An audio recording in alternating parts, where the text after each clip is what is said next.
Bonjour et bienvenue à JB Trading. J'espère réellement que tu vas bien. Et aujourd'hui, durant cette vidéo, je vais faire un suivi sur le trade short que j'avais pris sur Solana. Alors, j'avais partagé une vidéo YouTube il y a quelques semaines où est-ce que finalement le prix était pas mal plus haut, mais j'avais expliqué un petit peu pourquoi j'avais pris ce trade-là, les stratégies que j'avais utilisées.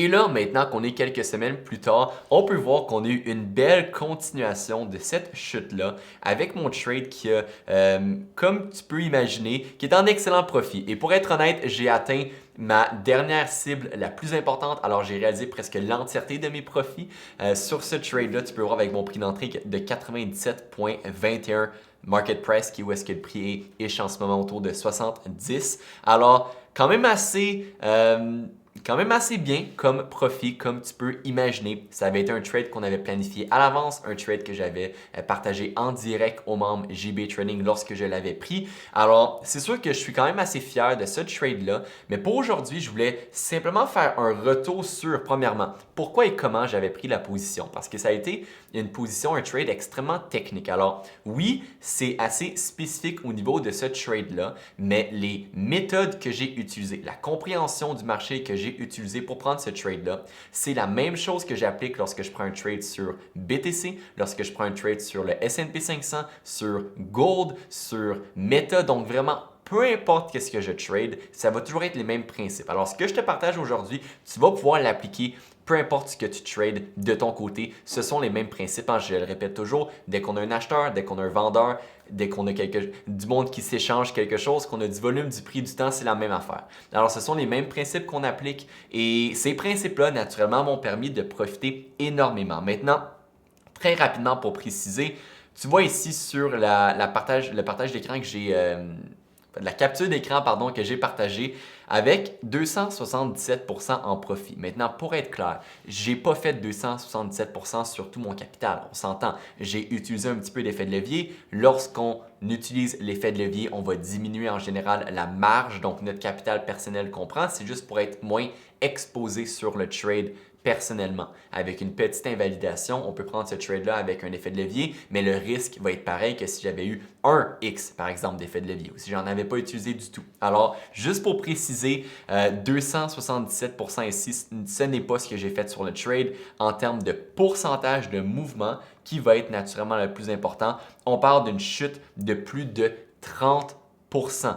Alors, 30%, les profits qu'on a fait ici, ça peut être des profits pour une année complète. On s'entend. Lorsqu'on fait des comparaisons avec d'autres rendements, avec qu'est-ce que le S&P 500 par exemple fait sur une base annuelle, on n'a pas besoin de plusieurs trades comme ça par année pour très bien vivre. Alors, c'est sûr que ça n'arrive pas non plus à tous les jours, des belles opportunités comme ça, mais comme tu peux imaginer, c'est quand même pas si pire que ça. Alors, premièrement, pourquoi est-ce que j'avais pris ce trade-là? Comment est-ce que j'ai pris le trade? Et là, on peut séparer ça vraiment en différentes étapes au niveau de la prise de la position.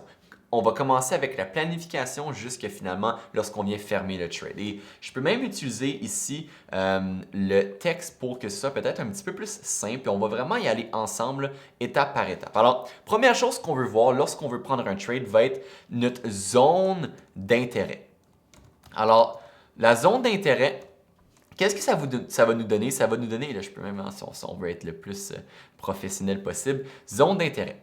Ça veut dire, est-ce qu'on a finalement une zone où est-ce qu'on va être naturellement intéressé à prendre le trade? Et ça va être donc, ça va faire partie de notre planification du trade. Où est-ce qu'on va faire notre analyse, on va identifier nos niveaux importants, nos zones importantes, nos régions importantes, où est-ce qu'on va être intéressé à vendre et à acheter. Et en gros, en général, ça va être dans nos belles zones de résistance et nos belles zones de support. Ou est-ce que là, on n'a pas encore pris la position, on a juste planifié des endroits sur notre graphique où est-ce qu'on va être intéressé à participer, qui va donc être mes zones d'intérêt. Et à ce moment-là, avant même de prendre le trade, on avait fait notre analyse complète et là, on avait commencé à identifier cette zone-là comme une zone extrêmement importante. Et sans rentrer dans tous les détails, on avait un monthly qui est un niveau horizontal important basé sur les fermetures de bougies mensuelles. On avait un 382 Fibonacci, alors en utilisant notre Fib Retracement de ce dernier haut-là jusqu'à notre bas actuel qu'on avait ici, on avait le 382 qui semblait directement au même niveau.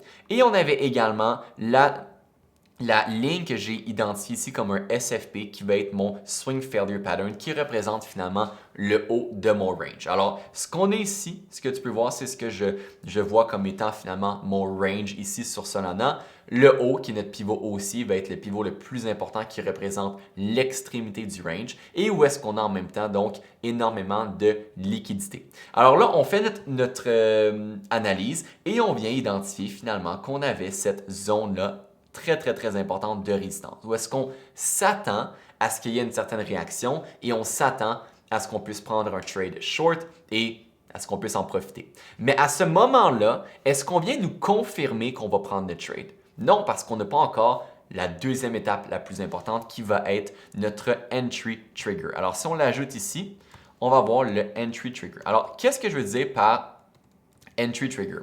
Le entry trigger va être notre raison de prendre le trade. Ça va être la chose qu'on voit sur le graphique ou sur le volume ou peu importe qui va nous dire, OK, en ce moment, tu as maintenant une bonne opportunité, prends le trade. Et ce entry trigger-là va nous donner notre point d'entrée et va également nous donner notre invalidation. Et ça, je peux même l'ajouter ici là, dans la liste. On va voir entry trigger et l'invalidation. Alors à ce moment-là, dans ce cas-ci, pour ce trade-là, quel était notre entry trigger? Mais personnellement, j'ai utilisé le haut de mon range qui est représenté par le pivot de 97,68 comme zone de liquidité. Et il y a une raison pourquoi je l'ai identifié comme un SFP, c'est un Swing Failure Pattern. C'est un terme technique qui représente un fake-out. Alors à ce moment-là, qu'est-ce qu'on a eu? On a eu le prix qui a brisé le haut du range. On a testé notre zone importante de résistance. On est allé rechercher toute la liquidité qui se retrouvait au-dessus de notre dernier haut important, où est-ce qu'on avait par exemple des stop loss et on avait des traders qui ont essayé de trader le breakout, qui ont acheté. On vient rechercher la liquidité et on vient ensuite refermer en dessous. Et ça, c'est un fake out et en d'autres mots, en termes techniques, un swing failure pattern, un SFP que je vais souvent utiliser comme terme. Alors à ce moment-là, un trader comme moi qui veut vendre quand même des gros montants, bien, je vais utiliser la liquidité qu'on avait ici pour bâtir une position de vente. Alors utiliser toutes les positions d'achat qui achètent donc ma position de vente pour que je puisse par la suite la ramener vers le bas. Et j'ai ma raison de prendre le trade dès que le prix vient reprendre acceptation en dessous du niveau. Parce qu'on vient confirmer le setup du swing failure pattern. Et dès qu'on vient me confirmer ça, on vient également me confirmer mon invalidation, qui va être où est-ce que je vais mettre mon stop loss, qui va être juste au-dessus de ma zone importante ici, de la mèche qui a formé finalement le SFP. Alors j'ai maintenant ma zone d'intérêt, où est-ce que j'étais intéressé avant même de prendre le trade à prendre finalement un short. Ensuite, j'ai mon entry trigger qui a été le SFP du haut du range. Et par la suite, ce entry trigger-là me donne mon invalidation. Alors là, je suis maintenant je suis positionné et il me reste juste à finalement gérer le trade. Parce que je sais exactement où est-ce que j'ai tort, étant donné que mon invalidation a été déterminée avec finalement mon entry trigger. Alors c'est pour ça que j'aime tant ça, utiliser un entry trigger, c'est parce que ça me donne la raison de prendre le trade, ça me donne mon prix d'entrée, mais ça me donne également finalement où est-ce que j'ai tort. Alors une fois qu'on a la zone d'intérêt, qu'on a notre entry trigger, qu'on a notre invalidation, on va vouloir gérer le trade. Alors, on a la gestion du trade et on va voir où est-ce qu'on va avoir nos TPs, alors nos take profits, qui vont être les prochaines étapes. Alors, à ce moment-là, au niveau de gestion et TP, la première chose à garder en tête, c'est que ça va dépendre énormément de ton type de trading, du plan que tu as fait. Alors, on pourrait prendre le même trade ici, mais moi, je pourrais l'utiliser comme un swing trade et toi, tu pourrais l'utiliser comme un scalp trade. Le même prix d'entrée, mais pas la même gestion. Ça va dépendre vraiment de ton plan personnel. Je peux quand même partager mon plan personnel dans ce cas-ci, comment je l'ai géré. De mon côté, je voyais ça comme une bonne opportunité pour un swing trade. Ou est-ce que je voyais ça comme un grand range et je vendais l'extrémité haussière du range. Alors, j'avais donc comme cible principale l'extrémité baissière du range. L'extrémité complète pour créer une rotation complète de ce range-là. De haut jusqu'en bas. Alors, je vais prendre ça en considération lorsque je vais gérer mon trade naturellement. Alors, à ce moment-là, même si j'ai l'extrémité complète comme cible importante, est-ce qu'on va toujours à 100% atteindre la dernière cible importante sur un trade, qui va être par exemple ici l'extrémité, le bas complet? Bien sûr que non. De temps en temps, qu'est-ce qui va arriver? C'est finalement le prix qui nous donne une bonne réaction, mais pour une continuation haussière, par exemple. Et ça doit quand même rester un trade gagnant. On ne peut pas se permettre d'avoir un bon prix d'entrée comme ça, un excellent trade, et que ce soit juste soit on atteint la cible finale ou je perds le trade. C'est ça que beaucoup vont faire au niveau intermédiaire et ça, c'est très dangereux. Alors, on veut identifier des zones en chemin où est-ce qu'on a la possibilité d'avoir une réaction, où est-ce qu'on peut se protéger, où est-ce qu'on peut assurer un gain et ensuite utiliser ces zones-là pour voir est-ce qu'on me donne un signe de force ou est-ce qu'on me donne un signe de faiblesse et je vais donc gérer le trade en conséquence. Et ça va s'appliquer pour des swing trades où est-ce qu'on veut être patient. On veut aller quand même assurer un gain, mais également maximiser un gain. Alors à ce moment-là, quelle est la meilleure manière de finalement mieux gérer un trade comme ça? Ça va être en utilisant cet outil-là qui est le Fixed Range Volume Profile. Alors le Fixed Range Volume Profile me permet d'aller analyser comment que le volume a été distribué et selon ça, ça me permet d'aller déterminer la valeur élevée, la valeur juste et la valeur basse de mon actif en question selon comment que le volume a été distribué. Alors ça, c'est de la théorie qui est pas mal plus avancée, je ne vais pas te le cacher, mais ça nous aide énormément et ça nous donne en gros le VAH ici, le POC et le VAL qui est donc la valeur élevée, valeur juste et valeur basse. Comme tu peux voir sur le graphique, ces lignes-là ont été extrêmement bien respectées. On avait le VAH ici qui a été testé au dollar près. On a le POC où est-ce qu'on a consolidé, qui est souvent ce qui se passe parce que c'est là qu'on a le plus de volume. Et on a eu le VAL qui a été respecté également au dollar près. Alors, dans ma gestion du trade, j'ai réalisé mes premiers profits au VAH parce que je reconnaissais la possibilité d'y trouver support pour une continuation haussière. Mais finalement, qu'est-ce qui s'est passé? On a eu une certaine réaction, qui est peut-être due à mes profits qui ont été réalisés, et par la suite, le prix est redescendu et on est allé perdre le niveau. Alors, dès qu'on vient perdre le niveau, on vient maintenant reprendre acceptation à l'intérieur de notre range.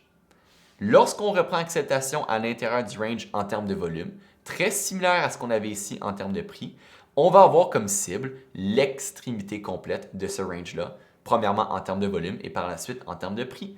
Alors, ma prochaine cible était le VAL. Alors, comment j'ai géré ça? J'ai pris le trade short à partir du haut. J'ai réalisé mes premiers profits qui étaient quand même un petit profit au VAH pour protéger mon trade, mettre mon stop loss au prix d'entrée.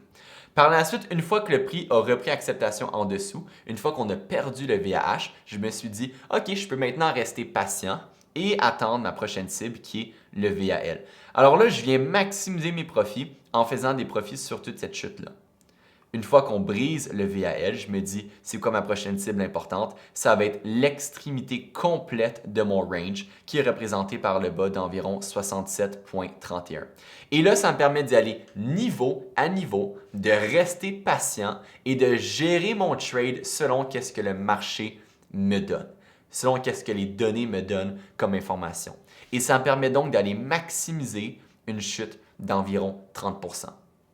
Et là, pourquoi est-ce que j'ai réalisé presque l'entièreté de mes profits? C'est parce que ma cible la plus importante a été atteinte, qui était finalement le bas complet du range. Il faut que tu te demandes si finalement j'ai vendu vers le haut ici pour quand même des gros montants, ou est-ce que j'ai le plus de facilité d'aller racheter finalement cette position-là? Je dois avoir des vendeurs, je dois avoir de la liquidité externe. Alors, si finalement vers le haut, la liquidité était ici, mais vers le bas, la liquidité va être ici, va être au bas du range. Et c'est toujours les mêmes principes de redistribution de liquidité. Si je vais en haut, je dois vendre le plus bas possible pour aller rechercher la liquidité externe opposée, je devrais dire comme terme, pour aider à finalement racheter la position. Alors, de mon côté, est-ce que c'est possible finalement qu'on ait un breakdown et qu'on chute beaucoup plus bas? Bien sûr que oui. C'est sûr que c'est possible. Mais est-ce que je vais toujours vouloir aller chercher encore plus sur le trade? Non. On doit être capable de se satisfaire d'un bon trade. On parle ici quand même d'environ 20 pour 1 sur ce trade-là. Alors, quand même majeur, on s'entend en termes de ratio risque-récompense. Et c'est sûr que le ratio a été dilué alors que j'ai réalisé mes profits un peu en partie. Alors, c'est sûr qu'au final, je n'ai pas un 20 pour 1, j'ai peut-être un 10 pour 1, mais on s'entend, c'est quand même assez majeur comme profit réalisé. Et je suis complètement à l'aise à réaliser mes profits au bas du range. Ma cible a été atteinte Si jamais le prix remonte ici, je ne veux pas être la personne qui a tout laissé sur la table. Et si jamais le prix continue à chuter, mais écoute, on va avoir d'autres opportunités plus bas. C'est pas la fin du monde. Je suis quand même extrêmement satisfait de ces profits-là. Je peux maintenant utiliser ce capital-là, cette liquidité personnelle-là pour prendre un autre trade. Alors, j'espère qu'au niveau de la gestion du trade, au niveau de comment j'ai pris le trade, les niveaux techniques, mes TP, j'espère que tout ça a du sens. Je t'ai partagé quand même pas mal d'infos d'un coup. Alors écoute, si tu as des questions par rapport à tout ça, n'hésite surtout pas. Je me répète, mais excellent trade. Je ne suis pas le seul à avoir pris ce trade-là. Il y en a beaucoup à l'intérieur de JB Trading qui ont pris le trade avec moi, étant donné qu'il avait été partagé à l'avance et qu'il avait été pris en direct ensuite avec tous les membres. Alors, félicitations à tous ceux qui en ont profité avec moi. Je le répète aussi, cette stratégie-là, ce genre de méthode-là au niveau de la compréhension de pourquoi le marché bouge, comment qu'on peut en profiter, les entry triggers, les raisons de prendre le trade, les zones d'intérêt, tous ces principes-là, que ce soit sur Solana, que ce soit sur BTC, que ce soit sur le stock market, le forex, peu importe, ce sont les mêmes principes qui vont être appliqués. Alors, peu importe ce que tu trades de ton côté, tu vas pouvoir en prendre avantage. Juste te donner une idée, là, je trade de tout. Je trade pas juste les altcoins, je trade même très rarement les altcoins. En général, je vais me concentrer sur BTC pour la crypto et les autres gros marchés financiers.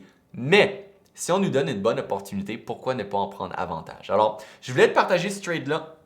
Si tu as des questions, n'hésite surtout pas. Je t'invite à les laisser dans les commentaires pour que je puisse clarifier certains points importants. Ça va me faire plaisir de t'aider davantage. Maintenant, si jamais de ton côté, tu as peut-être un peu de misère en ce moment avec ton trading, que tu sens que tu es toujours inconstant, que tu n'as pas vraiment cette compréhension professionnelle du marché, dis-toi qu'on peut absolument t'aider. On offre différents programmes, on offre du coaching privé, du mentorat vraiment dépendant de ce que tu sens que tu as besoin. Alors, si ça peut t'intéresser ou tu veux juste avoir un peu plus d'infos, je t'invite à cliquer juste en dessous dans le lien, sur le lien dans la description. Ça va te permettre d'avoir plus d'infos et de réserver un appel directement avec moi ou avec un membre de mon équipe pour qu'on puisse regarder tout ça ensemble. Alors écoute, j'espère que tu as apprécié. Je te souhaite une excellente journée. Je te souhaite un excellent trading. Au revoir.